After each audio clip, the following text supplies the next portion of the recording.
Monday the 20th of September 2021. Just to make you aware, today's meeting will be recorded, and the usual protocol can remind you all to switch your phones to silent for the duration of the meeting, and also your microphone should be switched to mute unless you are speaking. Should you wish to ask a question or make a comment, I think you all know what to do by now. But I will remind you, if you want, you can either via the chat function or raising your electronic hand. I will assume you've all read the paperwork before us today prior to the meeting. Please only use the chat function to indicate if you wish to speak as an alternative to the electronic hand function, or to raise any technical issues, and I understand there have been some today. And when asking a question, can you please indicate which page number you're referring to? The first item on the agenda is to do a roll call. I'm Councillor Doreen Jones, the Chair, and I'm present. I'm now going to call on Nadine, Democratic Service Officer, to take the roll call. Nadine? Thank you, Chair. Councillor Causey? No? Councillor Scott Bamsey? Present. Councillor Hale? Present, Nadine. Councillor Nigel Hunt? Present, Nadine. Councillor Jane Jones? Present, Nadine. Councillor Simon Nile? No. Councillor Anthony Taylor? Present, Nadine. Councillor Carol Clement Williams? No. Councillor Lockyer? No. Councillor Peter Rees? I'm present. Councillor Peter Richards?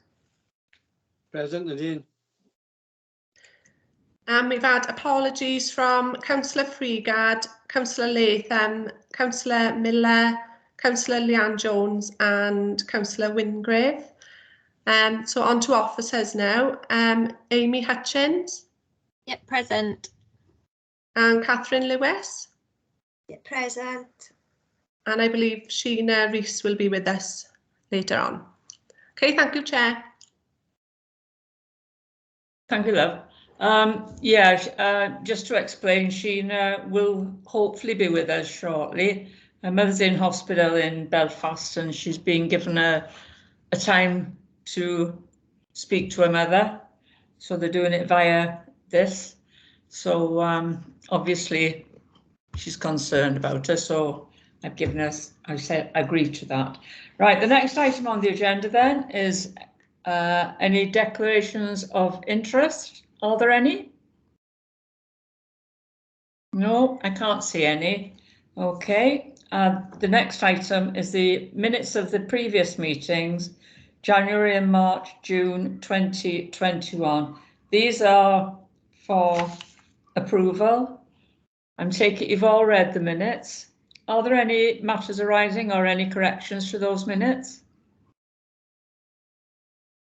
Okay, if I don't see any, then can I have a proposer and seconder that we accept those minutes?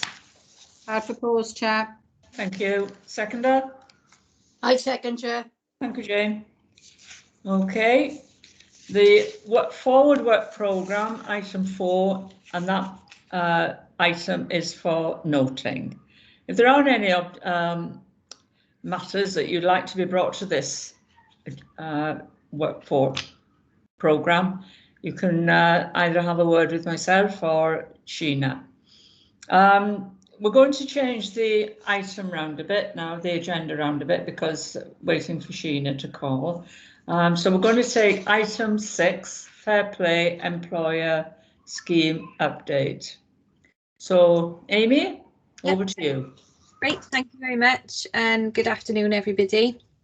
So first, to update you on the work undertaken and ongoing in relation to the Fair Play Employer Scheme. Members will have received progress updates in previous personnel committees with details of the scheme as a whole. So I'm just going to give you a little overview of the achievements of the plan to date. So we've implemented online career development sessions for low paid women, and it's the intention that these will continue as well. There's a new process introduced for monitoring flexible working requests. Awareness has been raised in relation to the benefits of work-life balance via senior management meetings and training sessions for staff. And we've got an increased offer ongoing of recruitment and selection training. In addition, you may note from the report that there has been a reduction in the gender pay gap of our workforce from 3.93% to 3.44%. The major element that we're going to focus on going forward out of the action plan is something we haven't done previously, is in relation to reward and recognition, and that will become our focus over the next couple of months, with the aim of running sessions on reward and recognition to our senior teams to then be cascaded down across the workforce. So that's just a really brief update of where we are with it, and obviously the detail is contained then within the action plan. Thank you, Amy. Are there any comments? Any comments or observations or questions? I think it's all self-explanatory, and I think it's something that we should be very proud of as a council, that we're doing that work and that it's been so successful. I think it says a lot for the council. Okay, Carol, no problem. I know there's 2 meetings going on. The coronavirus update is going on as well, so some of our members might be in that as well. Okay, I nearly joined that as well, Carol. It's okay. Right. In that case, then, this item is for noting, and we'll go on now to the number 8. Is that you as well, Amy? Yes, please, if the that's pension okay. scheme discretions. Yeah, that's the one. So just a little brief outline of this report. It's a statutory obligation that local government employers have in place the pension discretion policy and exercise these discretions where they are applicable. We have had a discretion policy in place for a number of years, but there were some additions that needed to be made to it. This includes some new discretions relating to accessing elements of the pension on compassionate grounds as set out within the local government pension scheme. So we're just requesting approval of the amendments to the policy.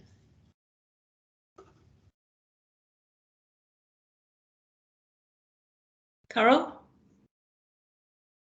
Thank you, Chair. I'm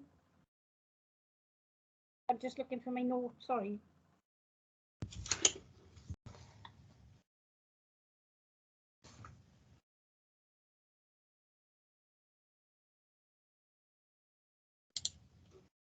It's I don't know, I thought it, all right, okay, page 94. Yeah. The notes don't mention the civil service. You're on mute, Carol. Sorry, talking to myself. The notes don't mention the civil service in this. Is that included In the Department for Transport, or you know, from Westminster? Sorry, do you mean in the pension discretion policy? Am I on the wrong one now? I think possibly. Which one? Which item are you on, Carol? We've changed the items because Sheena's in a.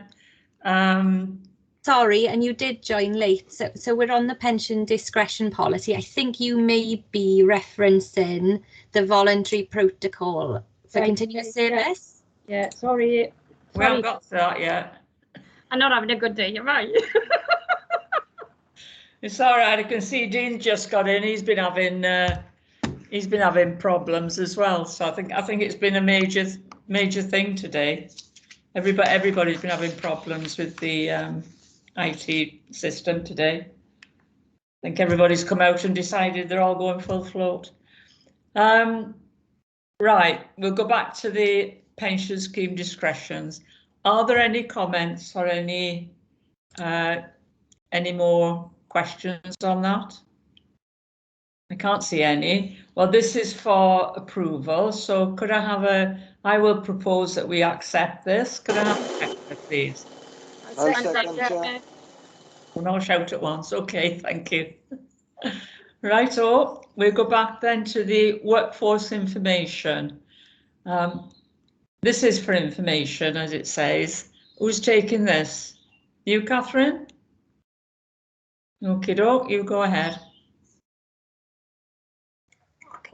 Thank you, Chair. I'm Kath Lewis, HR Manager. This is a standing quarterly item, and in a nutshell, it just sums up the composition of the workforce during Q1 of this year, and it provides sickness absence details for Q1 as well. I don't know if there's any particular questions, because I think the statistics and data speak for themselves. The only thing I can say is sickness absence has slightly increased this quarter compared to the Q1 from last year.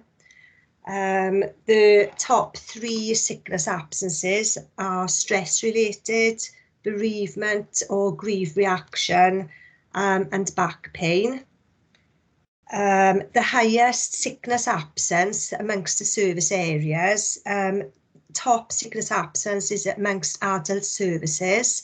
Second highest is children and young people's services, and the third is street care services. Interestingly, with regards to coronavirus confirmed COVID-19 absence, adult services, which is the highest, and street care services, which is in the top 3, they both have the highest levels of confirmed COVID-19 absences as well. With regards to the composition of the workforce, we've got 6,142 employees during Q1 of this year. 30% are males, 70% females. 3.1% of employees have identified themselves as having a disability, and 1.3% are from the BME community. So that's really the workforce profile report summed up in a nutshell. I don't know if anybody's got any questions they want to ask about the information in the report. Okay, I can see Carol's got a hand up. Carol? Yeah, I just think that not to mention the fact that 41% is education related. It's just something that I can never get my head around. I honestly can't work out why that would be. And you know, are we trying to do anything about it? Thanks. Amy, do you want to come in? Yeah, do you want me to, only because I look after obviously the education workforce, not all of them, but some of them in relation to sickness. We've continued with so the schools are still funding their school sickness task force, which focuses on sickness absence amongst the school workforce only, and they pay directly for that themselves. Obviously, COVID has played an impact. And actually, I'd say probably, but this is anecdotal, I don't necessarily have the evidence for you.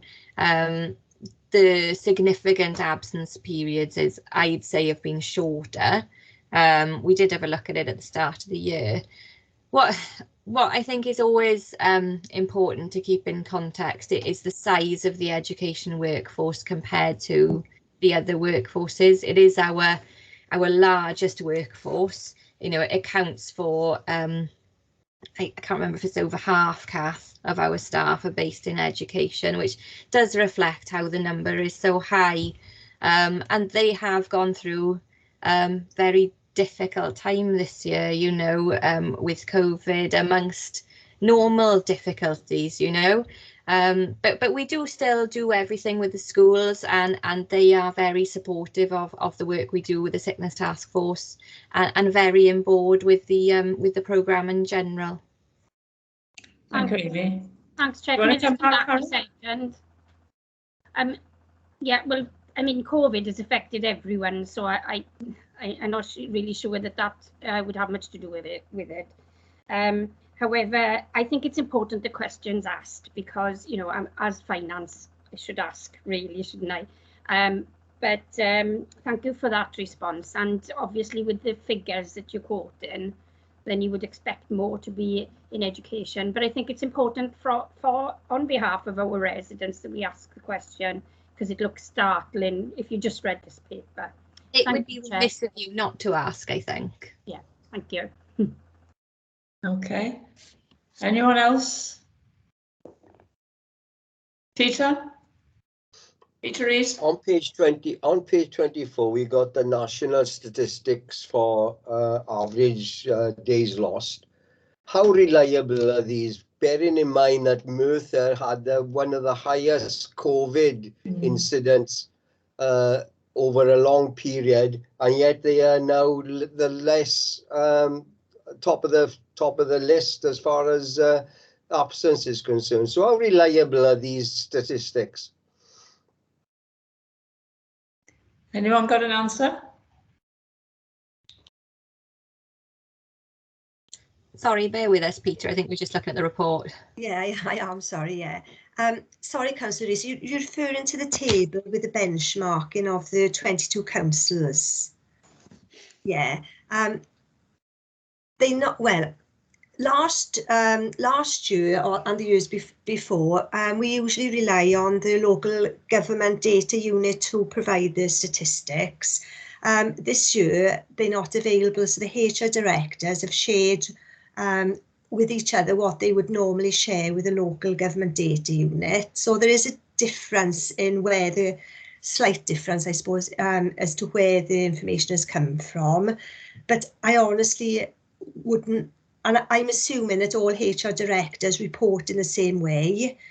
But again, how reliable they are, I suppose, depends on how each council measures their own sickness data as well, whether it's like for like.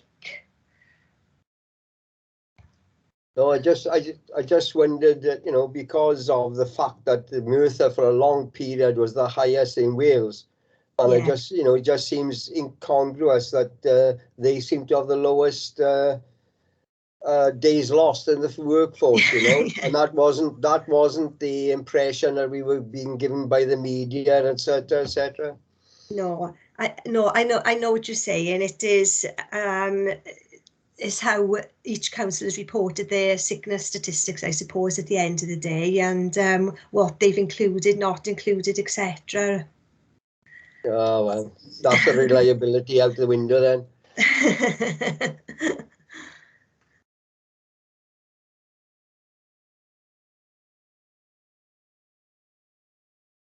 Yeah, Carol, sorry.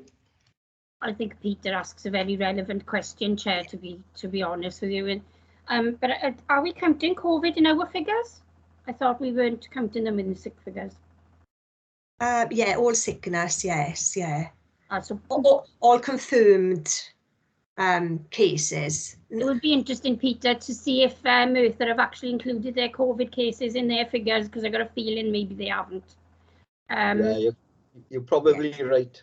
Yeah, and with these figures as well, not all councils have got the same makeup. We've got different services, so I mean, it's pretty, but I can't say that I'm 100% against you, Peter. I think that these figures are questionable. Thank you. Thank you. Is that a legacy hand, Pete? Peter? Did you want to come back? No. Okay. Anyone else? Well, this is for noting anyway. So the recommendation on page 18, and that's for noting. So we'll wait and see what the next lot of figures bring out to us next meeting. Right then, I'm lost now. Where are we? We're on 7 now. Item 7, yeah. Yeah, who's doing this one? You again, eh? Yeah. So I haven't actually prepared this report to present, but I do know that Councillor Clement Williams has some questions on it because she was asked earlier. So this is a voluntary protocol which has actually been developed by Welsh Government and cascaded down to us. So there's been a working group working on that with the trade unions. And this relates to recognising service across the public sector.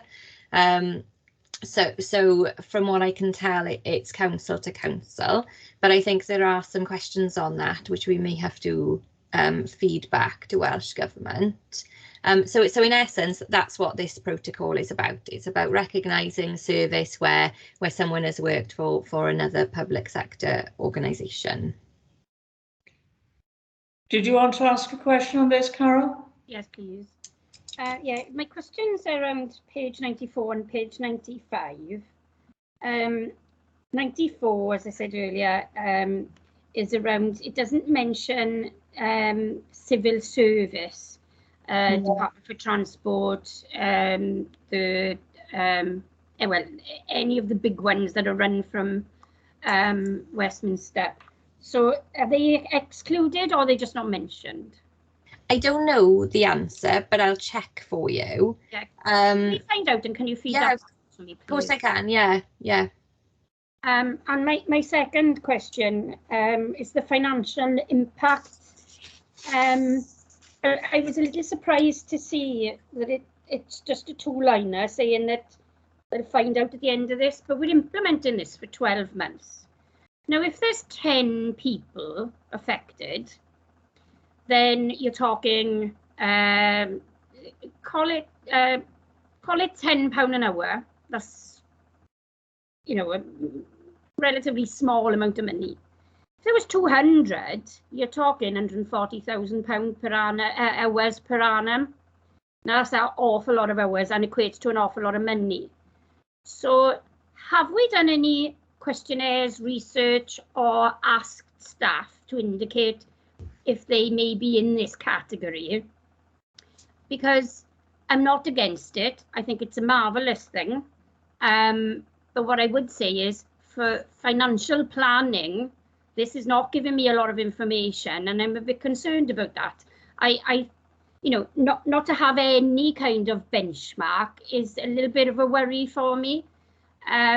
As you know, it's my job to make sure that there's money there to provide the services that we do provide. And 140,000, that would just be £10 an hour, mind.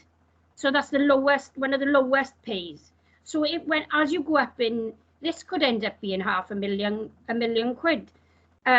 So I was a little bit disappointed that there's been no research done, or am I wrong? Thank you. Well, I would very much hope that they have done research in Welsh Government around this subject, and we can obviously feed that back to them and ask the question. I'm not sure if we hold, what I was wondering, Kath, is if we hold the data to actually see how many people we've taken on from other public sector services, but I don't think we do at the moment, do we? But it's something that we might be able to hold in the future with our new system. Yeah.